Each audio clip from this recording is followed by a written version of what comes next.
নমস্কার বন্ধুরা, প্রত্যেককে প্রথমেই জানাই জগদ্ধাত্রী পুজোর শুভেচ্ছা ও ভালোবাসা।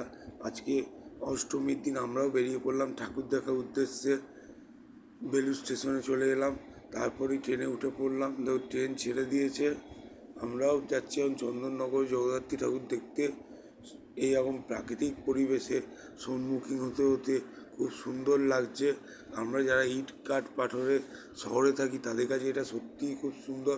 দেখতে দেখতে আমরাও পৌঁছে গেলাম চন্দননগর। পৌঁছে আমরা আস্তে আস্তে এগিয়ে গেলাম সামনের দিকে। সব থেকে বড়ো ব্যাপার, যা পরিমাণ ভিড় হয়েছে, কিন্তু তবুও প্রতিদিনের তুলনায় আজকে ভিড়টা একটু কম হয়েছে। আর এখানে লাইন পারাপার করা একদম নিষেধ, এই জন্যে সাবওয়ে দিকে যেতে হবে। আর সাবওয়ে দিয়েও আমরাও গেলাম। দেখুন চারিদিকে কত পুলিশ প্রোটেকশন দিয়েছে।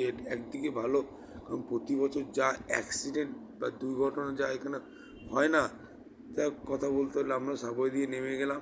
আর নেমে দেখলাম কী পরিমাণ ভিড় হয়েছে। দেখুন সবাই চন্দননগরে ঠাকুর দেখতে এসেছে। আস্তে আস্তে আমরাও সামনের দিকে এগিয়ে গেলাম। আর সেই দেখুন সব প্যান্ডেলে ব্যানারগুলো আস্তে আস্তে চোখে পড়লো। সত্যি প্রতি বছর আসি, খুব ভালো লাগে চন্দননগর জগদ্ধাত্রী পুজো। তার সঙ্গে ভিডিওটা আজকে এই অবধি।